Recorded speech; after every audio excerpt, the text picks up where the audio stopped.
નમસ્કાર વિદ્યાર્થીઓ, જ્ઞાનપથ વિદ્યાલય મોરબી ધોરણ 12 કોમર્સ વિષય છે એસપીસીસી વાણિજ્ય પત્ર વ્યવહાર અને સેક્રેટરીયલ પ્રેક્ટિસ। હવે જો કે આપણે આ વિષયની અંદર પહેલા વિભાગનો પહેલો પાઠ કે જે 6 ગુણનો છે પત્ર વ્યવહાર વાળો કે બેંક એટલે શું, બેંકની કાર્યપ્રણાલી શું, બેંકને કેવા પત્ર લખવામાં આવે છે એ ભણ્યા। ત્યાર પછી આપણે બીજા વિભાગની અંદર પ્રકરણ 1 નો અભ્યાસ આગળના પીરિયડમાં કરેલો કે જેનું નામ છે પ્રકરણનું શેર બહાર પાડવા।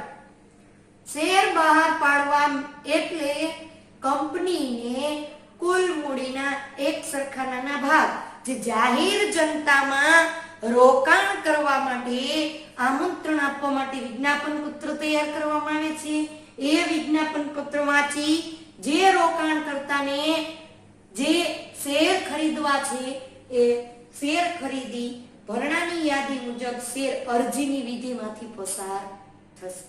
તો આપણે કાલ મોસ્ટ આઈએમપી અને વિસ્તૃત પ્રશ્ન ભણી ગયા। શેર અરજીની વિધિ તો એનું સૂત્ર તમને પાકું કરાયું હતું, ખામેવસે। ખા એટલે ખાતું ખોલાવવું, બેંકમાં ખાતું ખોલાવવું। એમાં એક વાક્યનો પ્રશ્ન કે આપણો 1 માર્ક જતો રહે નહીં, તો કે શેર મૂડીના વ્યવહાર માટે જે ખાતું ખાસ ખોલવામાં આવે એને કેવું ખાતું કહેવાય? તો કે એસ્ક્રો બેંક ખાતું કહેવાય। કેવું ખાતું કહેવાય? એસ્ક્રો બેંક ખાતું। એસ્ક્રો બેંક ખાતું એમાં જે રકમ જમા કરાવવામાં આવે એ શું કરી દેવામાં આવે? બ્લોક કરી દેવામાં આવે। જ્યાં સુધી અરજદારના શેરના નાણાં શેર અરજી મંજૂર ન થાય ત્યાં સુધી આ રકમને શું કરી દેવામાં આવે? બ્લોક કરી દેવામાં આવે છે, સ્થગિત કરી દેવામાં આવે છે। ખા એટલે બેંકમાં ખાતું ખોલાવવું, મે એટલે શેર અરજીઓ મેળવવી, વ એટલે શેર અરજીનું વર્ગીકરણ કરવું, અને સે એટલે શેર વેચણી અને વેચણી પત્ર તૈયાર કરવા। તો આજે આપણે નવો જ ટોપિક ભણવાનું છે કે જેનું નામ છે શેર વેચણી અંગેની વિધિ। તો દરેક વિદ્યાર્થીને રોજની સૂચના મુજબ આજે પણ દરેક વિદ્યાર્થી પાઠ્યપુસ્તક સાથે રાખશે। પાઠ્યપુસ્તક સાથે પેન્સિલ, હાઇલાઇટર કે પેન જે પણ હોય કે જેથી તમે પ્રશ્ન કોઈ એવો મુદ્દો હોય તો એની નીચે અંડરલાઈન કરી શકો। તો દરેક વિદ્યાર્થીને ફરી પાછું કહું છું કે પાઠ્યપુસ્તક સાથે સમજૂતી મેળવવી ફરજિયાત છે। આ પાઠ 11 માર્કનો છે। 11 માર્કનો આ પાઠમાં આપણો એક પણ માર્ક જતો ન રહે એની ખાસ સૂચના છે, એટલે સમજૂતીમાં સંપૂર્ણ ધ્યાન આપશે। શેર વેચણી એટલે શું? શેર વેચણી એટલે શું? તો કંપની દ્વારા કંપનીને શેની જરૂર હતી? મૂડી। કંપનીએ પોતાની મૂડીના એક સરખા નાના શું કર્યા? ભાગ। આ ભાગને શું કહેવાય? શેર। શેર બહાર પાડ્યા, શું તૈયાર કર્યું? વિજ્ઞાપન પત્ર। વિજ્ઞાપન પત્ર કોણે વાંચ્યું? જાહેર જનતાએ। જાહેર જનતાએ શેર ખરીદવા શું કર્યું? અરજી। અરજી અને અરજી સાથેની રકમ ક્યાં જમા કરી? શેડ્યુલ બેંક ખાતામાં। તો જોઈએ શેર વેચણીનો અર્થ। આટલું આપણે અગાઉ ભણી ગયા। શેર વેચણી એટલે કંપની દ્વારા બહાર પાડેલ શેરના અનુસંધાનમાં કંપનીએ જે શેર બહાર પાડ્યા એના અનુસંધાનમાં જાહેર પ્રજા તરફથી મળેલ શેરની અરજીની ફાળવણી કરવી અને અરજદારના ખાતામાં ડીમેટ ખાતામાં શેર જમા કરાવવા, તેને કહેવાય શેર વેચણી। તો આપણે એક એક્ઝામ્પલ ભણ્યા હતા વિદ્યાર્થીઓ, XYZ કંપનીનું કેને શું બહાર પાડ્યું? શેર બહાર પાડ્યો. શેર બહાર પાડ્યા. શું તૈયાર કર્યું? વિજ્ઞાપન પત્ર. કોણ? ન્યૂઝપેપરમાં આપ્યું. જાહેર જનતામાંથી જય, વિજય, અજય, મિત, અમિત, સુમિત, ઘણા બધા શેરધારકોએ કંપનીના શેર ખરીદવા શું તૈયાર કર્યું? શેરની અરજી. આવી અરજીની ફાળવણી હવે તમારે ખરીદવા હતા તો તમે કંપનીને અરજી કરી. અરજી તમે કંપનીના ડીમેટ ખાતામાં રૂપિયા જમા કરાવી અને મોકલ્યા. તો હવે કંપની તરફથી તમારા ખાતામાં શું જમા કરાવવા પડે? શેર જમા કરાવવા પડે. એટલે તમારા નામે શેરની શું કરવી પડે? ફાળવણી. આ શેર તમને આપવામાં આવે એને શેરની વેચણી કરી કહેવાય. શેર વેચણી અંગેની વિધિ 8 મુદ્દા આપેલા છે. શેર વેચણી અંગેની વિધિના 8 મુદ્દા આપ્યા છે. આસબા, તો પેલા તો આપણને ઈ યાદ રહેવું જોઈએ કે આસબાનું પૂરું નામ શું? Application supported by block amount. Application supported by block amount એટલે કે જે અરજી આવેલી છે એને અરજીને બેંક ખાતા દ્વારા, બેંકની શાખા દ્વારા શેરની અરજીની રકમ જે તે અરજદારના ખાતામાં સ્થગિત કરવી. સ્થગિત એટલે ન તો કોઈ કંપની એના ખાતામાં ટ્રાન્સફર કરી શકે કે ન તો અરજદારના ખાતામાંથી બીજા કોઈ વ્યક્તિના ખાતામાં રૂપિયા જતા રહે. એટલો સમય સ્થગિત, સ્થિર કરવી. સ્થગિત થયેલી અરજી કંપનીએ જાહેર ભરણા માટે નિમેલ સિન્ડિકેટ મેમ્બરને સોંપવી.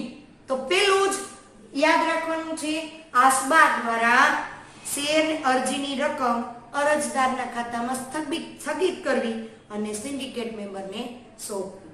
બીજું, સિન્ડિકેટ મેમ્બર એટલે ભરણાનો એક અધિકારી. સિન્ડિકેટ મેમ્બર દ્વારા શેર ભરણાની આ માહિતી રાખતા મેમ્બર સભ્ય દ્વારા અરજીની વિગતો જોવી, જેવી કે અરજદાર કોણ ખરીદનાર છે, અરજદારનું નામ, રોકાણકાર શેમાં આવે છે, છૂટક રોકાણકાર, કંપનીનો કર્મચારી, કંપનીનો સંચાલક મંડળ. એટલે કે રોકાણકાર કયા વર્ગમાં છે? તો 4 વર્ગ આપણે ભણી ગયા. છૂટક રોકાણકાર, બિન સંસ્થાકીય, ધન સંસ્થાકીય રોકાણકાર, ઊંચું નેટવર્ક ધરાવતા, કંપનીના છૂટક, કંપનીના કર્મચારીઓ તેમજ સંસ્થાકીય રોકાણકાર વર્ગ. આવા 4 વર્ગમાંથી રોકાણકારનો વર્ગ કયો છે? અરજી કરેલી શેરની સંખ્યા કેટલી છે, શેરની કિંમત કેટલી છે, અરજીમાં form number, depository participate number, demat number, જે આપણે પહેલા પાઠમાં ભણી ગયા છે કે શેર બજારને લગતા વ્યવહાર કરવા હોય તો ડીમેટ ખાતું ખોલાવવું પડે, અને અરજી સાથે ભરેલી રકમ વગેરે માહિતી માન્ય શેર બજારમાં ઇલેક્ટ્રોનિક બિડિંગ સિસ્ટમમાં ભરે છે. જે બીજા ચેપ્ટરમાં આપણે ભણીશું કે ઇલેક્ટ્રોનિક બિડિંગ સિસ્ટમ, કે જે ઓનલાઈન આખી સિસ્ટમ થઈ ગઈ. એક સમય એવો હતો કે શેર ભૌતિક સ્વરૂપના હતા. હવે ક્યાંય શેર દસ્તાવેજી કાગળ સ્વરૂપમાં નથી, ઓનલાઈન બધું થઈ ગયું, એટલે ડીમેટ ખાતું. તો પહેલો મુદ્દો એમ યાદ રાખો કે આસબા દ્વારા રકમ સ્થગિત કરવી, સિન્ડિકેટ મેમ્બરને સોંપવી. બીજો મુદ્દો, સિન્ડિકેટ મેમ્બર દ્વારા અરજીઓ ચકાસવી. કયો રોકાણકારનો વર્ગ છે, કેટલા શેરની સંખ્યા છે, અરજી form number, depository ID number, demat ખાતા નંબર અને ભરેલી રકમ કેટલી છે, એ તમામ સિસ્ટમથી ઇલેક્ટ્રોનિક સ્વરૂપમાં માહિતી ભરવી. ત્યાર પછી ત્રીજો મુદ્દો છે, સિન્ડિકેટ મેમ્બર દ્વારા અરજી અને તમામ વિગતો ભરણાના રજિસ્ટ્રારને મોકલવામાં આવે છે. તો આપણે આવેદન પત્ર ભણી ગયા છીએ, એમાં 6 કલમ આવે છે, એમાં રજિસ્ટ્રાર વિશે ભણી ગયા છીએ. તો એના દ્વારા રજિસ્ટ્રારને મોકલવા અને એમાં કેટલી અરજી આવી, અરજીની વિગતો માન્ય શેર બજારમાં પણ મોકલવામાં આવે છે. તો આપણે ત્રણ મુદ્દા ભણ્યા. ત્રણ મુદ્દાને શોર્ટમાં યાદ રાખી વિસ્તૃતે કેમ લખવા આવડવું. પહેલું, આસબા દ્વારા રકમને સ્થગિત કરવી, સિન્ડિકેટ મેમ્બરને સોંપવી. બીજું, સિન્ડિકેટ મેમ્બર દ્વારા આવેલી અરજીઓ ચકાસવી, કયા વર્ગમાં આવે છે, રોકાણકારનો વર્ગ કયો, કેટલી અરજીઓ આવી છે, શેરની કિંમત કેટલી છે, ડિપોઝિટરી નંબર કેટલા છે, ડીમેટ નંબર કેટલા છે વગેરે તપાસ કરવી અને ઇલેક્ટ્રોનિક સ્વરૂપમાં ભરવું. ત્રીજું, સિન્ડિકેટ મેમ્બર દ્વારા ભરણાના રજિસ્ટ્રારને માહિતી મોકલી સમગ્ર વિગતની શેર બજારને પણ માહિતી આપવામાં આવે છે. ચોથો મુદ્દો, ભરણાના રજિસ્ટ્રારમાં આવેલી અરજી, જેટલા શેરધારકોની અરજી આવી છે એ અરજીનો રોકાણ કરનાર, નાણાંનું રોકાણ કરનાર કયા વર્ગમાં આવે છે તેની સંપૂર્ણ વિગત ભરવી. તો અહીંયા ચારે ચાર રોકાણકારના વર્ગનો ઉલ્લેખ કર્યો છે. છૂટક રોકાણકાર, બીજું ઊંચું નેટવર્ક ધરાવતા રોકાણકાર, વિદેશી રોકાણકાર, કંપનીના કર્મચારી કે પછી સંસ્થાના રોકાણકાર, જે તે વર્ગમાં આવતા હોય એની સંપૂર્ણ વિગતનું વેચણી પત્રકમાં તૈયાર કરવું પડે છે. એ વિગત ભરવી પડે. પહેલું, આસબા દ્વારા રકમ સ્થગિત કરવી. બીજું, સિન્ડિકેટ મેમ્બર દ્વારા તમામ માહિતી ઇલેક્ટ્રોનિક સ્વરૂપમાં ભરવી. ત્રીજું, સિન્ડિકેટ મેમ્બર દ્વારા રજિસ્ટ્રારને માહિતી મોકલવી અને શેર બજારમાં માન્ય હોય ત્યાં મોકલવા. ચોથું, ભરણાનો જે પણ અરજદાર છે એ કયા વર્ગમાં આવે છે તેની સંપૂર્ણ વિગત ભરવી. પાંચમું, ભરણા રજિસ્ટ્રાર શેર બજારમાં શેર ખરીદ્યા તો જય, વિજય, અજય, મિત, અમિત, સુમિત આવા તો ઘણા રોકાણકાર છે. હવે ભરણું જેને ભર્યું છે, શેર ખરીદ્યા તો બદલામાં કંપનીને શું આપી હોય, રકમ. તો એ ભરણા રજિસ્ટ્રાર, લીડ મેનેજર કે જે શેર બજારનું આખું મેનેજમેન્ટ કરે છે એવા સિન્ડિકેટ મેમ્બર, કંપની સેક્રેટરી, સંચાલક મંડળ સાથે મળી જુદા જુદા વર્ગમાં જે પણ અરજી આવી એ અરજીને અલગ અલગ વર્ગ પ્રમાણે શું કરવામાં આવે છે, ફાળવણીનો આધાર નક્કી કરે છે. કોણ કોણ નક્કી કરે છે? પરીક્ષામાં એમ પૂછાય કે શેરની ફાળવણીનો વર્ગ કયા આધારે નક્કી થાય છે અથવા કોણ કરે છે? તો લીડ મેનેજર, ભરણા રજિસ્ટ્રાર, કંપની સેક્રેટરી, સંચાલક મંડળ અને સિન્ડિકેટ મેમ્બર નક્કી કરે છે. ફાળવણી માટે શેરની ફાળવણી અત્યાર સુધી શેર કોના નામે હતા? કંપનીના નામે. કંપનીને શેની જરૂર છે? મૂડી. કંપનીએ શું બહાર પાડ્યું? શેર. કેવી રીતે? વિજ્ઞાપન પત્ર બહાર પાડી જાહેર જનતાને કીધું તમે શેર ખરીદી લ્યો. હવે આ શેર ખરીદવા જાહેર જનતા રોકાણ કરવા ઈચ્છે છે તો ફાળવણીનો આધાર નક્કી કરેલ ધ્યાનમાં લઈ જુદા જુદા અરજદારને તેમના શેરની શું કરવામાં આવશે? હવે ફાળવણી. કે જયે 10,000 શેર ખરીદ્યા છે, વિજયે 2,000 ખરીદ્યા છે, અજયે 6,000 ખરીદ્યા છે, મિતે 15,000 શેર ખરીદ્યા હતા પણ એના મંજૂર માત્ર 8,000 થયા છે. તો 7,000 ની રકમ એને પરત મળી જાય અને 8,000 ની શેરની રકમ સ્થગિત થઈ કંપનીના ખાતામાં જમા થઈ જાય છે. તો આ રીતે ફાળવણી કરવામાં આવે છે. સાતમો મુદ્દો, ભરણા રજિસ્ટ્રાર દ્વારા શેર ફાળવણી પત્રક તૈયાર કરી માન્ય શેર બજારમાં ડિપોઝિટરી અને સેબીને મોકલવામાં આવે છે કે આ રીતે કંપનીની શેરની ફાળવણી કરવામાં આવે છે.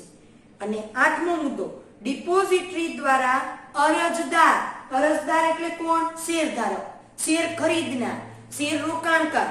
અરજદારના ડીમેટ ખાતામાં શેર હવે શું થઈ જશે? જમા. અને અરજદારના ખાતામાંથી શું ઉધાર થઈ જશે? રકમ. ડિપોઝિટરી તેમજ માન્ય શેર અરજદાર દ્વારા અરજદારને મંજૂર થયેલ, નામંજૂર થયેલ અંગે જે પણ કઈ માહિતી હશે કેવી રીતે મોકલવામાં આવે છે? તો આજકાલ ઇલેક્ટ્રોનિક ઉપકરણનો યુગ છે. SMS દ્વારા અને ઈમેલ દ્વારા જાણ કરવામાં આવે છે. અને ત્યારબાદ જ જે આ ભરણા રજિસ્ટ્રાર, લીડ મેનેજર છે, શેર પર નોંધણીની પ્રક્રિયા હાથ ધરવામાં આવે છે. તો આ એની વેચણીની વિધિ થઈ. તો આસબા દ્વારા રકમને સ્થગિત કરવી, સિન્ડિકેટ મેમ્બર દ્વારા તમામ અરજદારની માહિતીને ઇલેક્ટ્રોનિક બુકમાં સિસ્ટમથી પદ્ધતિથી ઇલેક્ટ્રોનિક સ્વરૂપમાં ભરવું. સિન્ડિકેટ મેમ્બર માન્ય શેર બજારમાં બધી અરજી રજિસ્ટ્રાર સમક્ષ મોકલશે. ભરણાના રજિસ્ટ્રારમાં તેનું નક્કી કરવું કે કયા વર્ગમાં આવે છે. પછી કે ભરણા આધારે શેરની ફાળવણીનો આધાર કોણ નક્કી કરે? તો લીડ મેનેજર, કંપની સેક્રેટરી, સંચાલક મંડળ, સિન્ડિકેટ મેમ્બર અને ભરણા રજિસ્ટ્રાર. ફાળવણીના આધારે શેરની હવે શું કરવામાં આવશે? જુદા જુદા અરજદારની શેરની ફાળવણી. અને આ ફાળવણીનું પત્રક ક્યાં મોકલવામાં આવશે? સેબીને, ડિપોઝિટરી પાર્ટિસિપેન્ટ અને શેર બજાર ત્રણેયને. અને એના માહિતી ડિપોઝિટરી પાર્ટિસિપેન્ટ આધારે SMS થી જાણ કરવામાં આવશે. આધ્યાયની વિધિના પોઈન્ટ. ત્યાર પછીનો પોઈન્ટ છે વિદ્યાર્થીઓ પાછળના પેજ ઉપર શેર વેચણી અંગે કાયદેસરના નિયંત્રણો. શેર વહેંચણી અંગે ફરીવાર શેર વેચણી અંગેના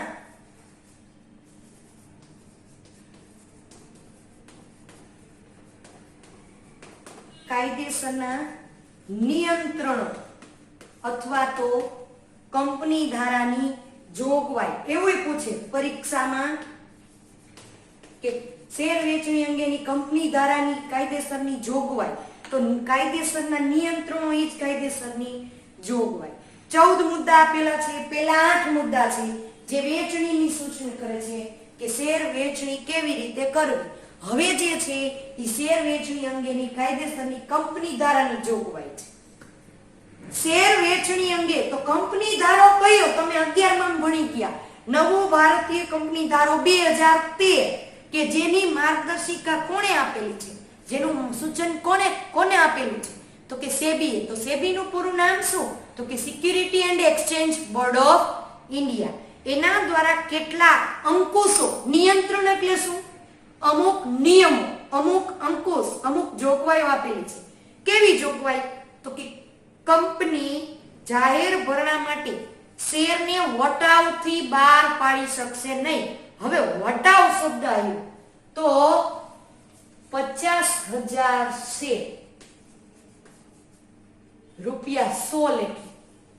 મૂળ કિંમત કેટલી?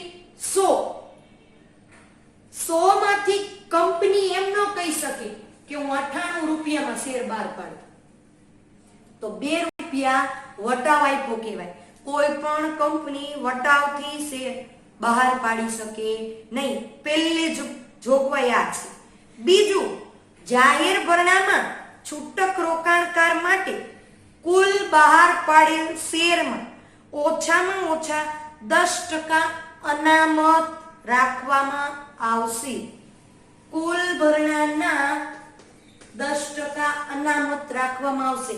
વિકલ્પમાં પૂછાતો મોસ્ટ આઈએમપી પ્રશ્ન છે કે જાહેર ભરણામાં છૂટક રોકાણકાર માટે કુલ ભરણાની રકમના કેટલા ટકા રકમ અથવા કેટલા ટકા શેર અનામત તરીકે રાખવામાં આવે છે? 5%, 10%, 15% કે 20%? આની પહેલા પણ આપણે આગળ ભણી ગયા છીએ કે છૂટક રોકાણકાર વર્ગમાં કુલ બહાર પાડેલ શેરના કેટલા ટકા શેર અનામત માટે રાખવામાં આવે છે? તો 10%. અંડરલાઈન કરશું આ મુદ્દાને અને આગળ શેર અરજીની વિધિના મુદ્દામાં પણ આવી ગયું છે, જો તમને યાદ રહેવું જોઈએ. પહેલું તો વટાવથી બહાર પાડી શકાશે નહીં, પહેલી જોગવાઈ અંકુશ. બીજું, જે છૂટક ભરણાનો છૂટક રોકાણકાર વર્ગ છે તેમાં ઓછામાં ઓછા 10% અનામત રાખવામાં આવશે. ત્રીજું, બધા જ રોકાણકારો ફક્ત આસબા દ્વારા જ શેરની અરજી કરી શકશે. તો શું ખુલેલું હોવું જોઈએ? ખાતું. ખાતામાં રકમ શું થયેલી હોવી જોઈએ? સ્થગિત. એટલે આસબા દ્વારા જ શેર અરજી કરી શકાશે. 3 જોગવાઈ કમ્પલસરી યાદ રહી ગઈ હોવી જોઈએ. પેલું, કંપની જાહેર ભરણા માટે જે શેર બહાર પાડે છે એ વટાવથી બહાર પાડી શકતી નથી. બીજું, જાહેર ભરણામાં છૂટક રોકાણકાર માટે કુલ બહાર પાડેલ શેરના ઓછામાં ઓછા કેટલા ટકા રકમ અનામત રાખવાની છે? 10% અનામત રાખવાનું છે. ત્રીજું, બધા જ રોકાણકર્તા કઈ રીતે શેરની અરજી કરી શકે? તો કે application supported by blocked amount escrow bank ખાતામાં જ શેરની અરજી કરી શકે. ચોથો મુદ્દો, શેરની અરજીઓ સ્વીકારવા માટે જાહેર ભરણું જ્યારે ખુલ્લું મૂક્યું હોય તો ખુલ્લા મૂક્યાની તારીખથી 10 દિવસની અંદર અરજી સ્વીકારવી, શેરની વેચણી કરવી, માન્ય શેર બજારમાં નોંધણી કરાવવાની પ્રક્રિયા પૂરી થઈ જવી જોઈએ. ત્યારબાદ માન્ય શેર બજારમાં જ લેવેચ થાય. માની લો મેં ગઈકાલે તમને કીધું હતું કે વિજ્ઞાપન પત્રમાં એટલે કે આગલા લેક્ચરમાં આપણે ભણી ગયા છીએ કે જ્યારે વિજ્ઞાપન પત્ર બહાર પાડે એના 3 થી 5 દિવસમાં જ ભરણાની તમામ માહિતી હોવી જોઈએ. ત્યાર પછીના 10 દિવસ સુધીની અંદર જેટલા શેરધારકોએ શેરની અરજી કરવી હોય એ અરજી આવી જવી જોઈએ. શેરની તમામ નોંધણીની પ્રક્રિયા પૂરી થઈ જવી જોઈએ. ઓછામાં ઓછા કેટલા 10 દિવસની અંદર. તો આ એક અંડરલાઈન કરજો. પાંચમું, શેરની અરજી કરવા માટે જે તે અરજદારનું કયું ખાતું હોવું જોઈએ? ડીમેટ ખાતું હોવું જોઈએ. પેલા ભૌતિક પ્રકારના શેર હતા તો ચાલતું, પણ હવે ડીમેટ ખાતું હોવું ફરજિયાત છે. કંપનીએ બહાર પાડેલ શેરના ઓછામાં ઓછા 90% શેર માટે અરજી મળવી જોઈએ. 90% થી ઓછી અરજીઓ મળે તો કંપની શેરની વેચણી કરી શકે નહીં. કંપનીએ કેટલા શેર બહાર પાડ્યા? 50,000. 50,000 માંથી 90% અરજીઓ આવવી જોઈએ. તો 50,000 ના 90% કરો એટલે કેટલા થાય? 45,000 શેર થાય.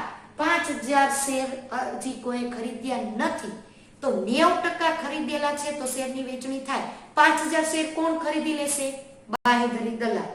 પણ જો 90% થી ઓછી 30,000 ની અરજી આવે તો શેરની ફાળવણી થઈ શકે નહીં. ફરીથી પ્રોસેસમાં ઇન્વોલ્વ થવું પડે. એટલે 90% થી લઘુત્તમ ભરણું તેનું ન ભરાય તો શેરની વેચણી કરી શકાશે નહીં.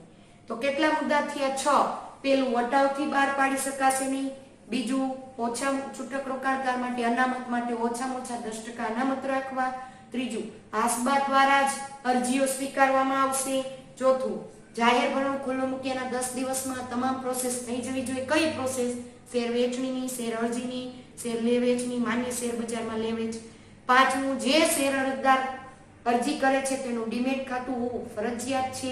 છઠ્ઠું, લઘુત્તમ ભરણું ભરાઈ જવું જોઈએ. તો લઘુત્તમ ભરણાની મર્યાદા 90% થી ઓછી હોય તો શેર વેચણી થતી નથી. 90% જેટલી તો અરજીઓ આવેલી જ હોવી જોઈએ. સાતમું, જો કંપની સેબી દ્વારા security and exchange board of India દ્વારા નક્કી કરેલા નિયમો ધારાધોરણ હોય તો શેર પર ફક્ત બુક બિલ્ડિંગની પ્રક્રિયા દ્વારા બહાર પાડી શકાશે. હવે બુક બિલ્ડિંગ એટલે કે સેબીએ અમુક શેરની નિયત કરેલી પ્રક્રિયા છે. જો આગળ આવશે 8મો પોઈન્ટ છે કે કંપનીએ અગાઉથી નક્કી કરેલ ભાવે શેર બહાર પાડેલ હોય તો વિજ્ઞાપન પત્ર અને શેર બુક બિલ્ડિંગ દ્વારા બહાર પાડેલ હોય તો રેડ હેરિંગ એટલે એક એવી જાહેરાત કે જે કંપની વતી સૌથી પહેલા બહાર પાડવામાં આવેલ હતી અને સબમિટ પણ એ જાહેરાત કરવામાં આવેલી છે એને રેડ હેરિંગ પ્રોસ્પેક્ટ. ઘણીવાર તમે વિજ્ઞાપન પત્ર જોશો એમાં આવશે રેડ હેરિંગ પ્રોસ્પેક્ટ. એટલે પ્રોસ્પેક્ટ એટલે માહિતી દર્શાવતું પત્ર. એવી જાહેરાત કે જે અગાઉ નક્કી કરેલી રકમ છે એ અગાઉથી મંજૂર કરાવવું જોઈએ કે ભાઈ આટલી જ રકમ આવવી જોઈએ, આટલા જ શેર બહાર પાડ.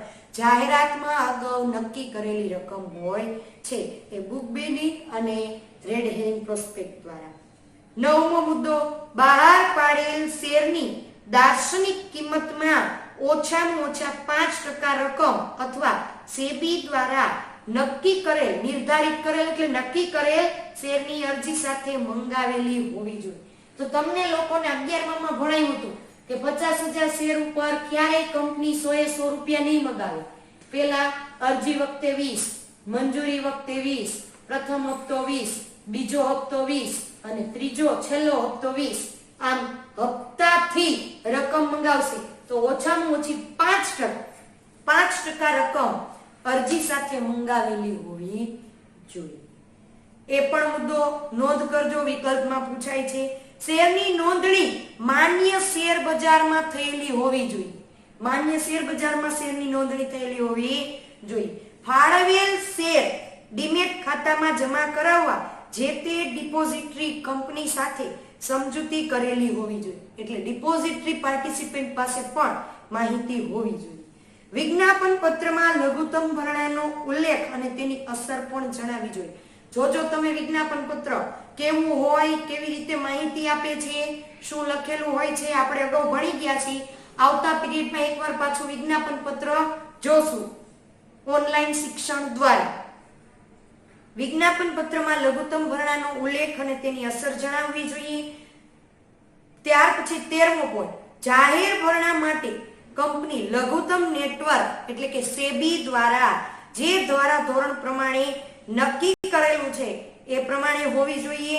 અને 14મો પોઈન્ટ છે કે લોક ઇન પીરિયડ એટલે કે કોને કહેવાય છે, મોસ્ટ એમપી પ્રશ્ન છે 1 માર્કનો. લોક ઇન પીરિયડ કોને કહેવાય કે જો જાહેર ભરણાના સ્થાપકોએ જાહેર ભરણું શેર બહાર પાડ્યા છે, જાહેર ભરણામાં શેર સ્થાપકોએ ખરીદ્યા હોય, કંપનીના સ્થાપકોએ શેર ખરીદ્યા હોય તો તે શેર સેબી નક્કી કરશે. નક્કી કરેલ સમય સુધી સ્થાપક વેચી શકશે નહીં. સ્થાપકો આવા શેર ખરીદે તો સેબી નક્કી કરે ત્યાં સુધી કોઈને વેચી શકે નહીં. જો વેચી ન શકે તો આવા સમયને લોક ઇન પીરિયડ કહેવાય છે. 14 મુદ્દા આપણે ભણ્યા વિદ્યાર્થીઓ કે જે કાયદેસરની જોગવાઈ છે એ જોગવાઈ આધારે શેરની વેચણી થાય, વટાવથી બહાર પાડી શકાય નહીં, ઓછામાં ઓછા 10% છૂટક રોકાણકારના અનામત રાખવાના, આસબા દ્વારા જ અરજી થાય, ખુલ્લું મૂક્યાના ભરણામાં 10 દિવસમાં તમામ કાર્યવાહી શેર લે વેચની ફાળવણી થઈ જવી જોઈએ, શેર અરજી જે કરે છે એનું ડીમેટ ખાતું હોવું જોઈએ, કંપની માટે ઓછામાં ઓછા 90% લઘુત્તમ ભરણાની રકમ મળી જવી જોઈએ, સેબી આધારે બુક બિલ્ડિંગ સિસ્ટમથી જ માહિતી ભરવી જોઈએ. અને જો બુક બિલ્ડિંગ અને રેડ હેરિંગ પ્રોસ્પેક્ટ હોય તો એની અગાઉથી માહિતી આપવી જોઈએ. બહાર પાડેલ રકમમાં ઓછામાં ઓછા 5% લઘુત્તમ ભરણું ભરાઈ જવું જોઈએ. શેરની નોંધણી માન્ય શેર બજારમાં થયેલી હોવી જોઈએ. વિજ્ઞાપન પત્રમાં એનો ઉલ્લેખ હોવો જોઈએ. અને ઊંચું નેટવર્ક ધરાવતા હોય તો એ કંપની ધારણ પ્રમાણે થવું જોઈએ. અને સ્થાપકોએ શેર ખરીદ્યા હોય તો સેબી નક્કી ન કરે ત્યાં સુધી વેચી શકતા નથી, એને લોક ઇન પીરિયડ કહે છે. તો 4 માર્કમાં કે 3 માર્કમાં કે 2 માર્કમાં 2 મુદ્દા પૂછાય તો દરેક વિદ્યાર્થીને આવડવા જોઈએ. તો આજનું હોમવર્ક દરેક વિદ્યાર્થી નોંધ કરશે. શેર વેચણી અંગેની વિધિના મુદ્દા લખવા. હોમવર્કમાં આગળના 8 મુદ્દા લખવા અને આ 14 મુદ્દા પાકા કરવા.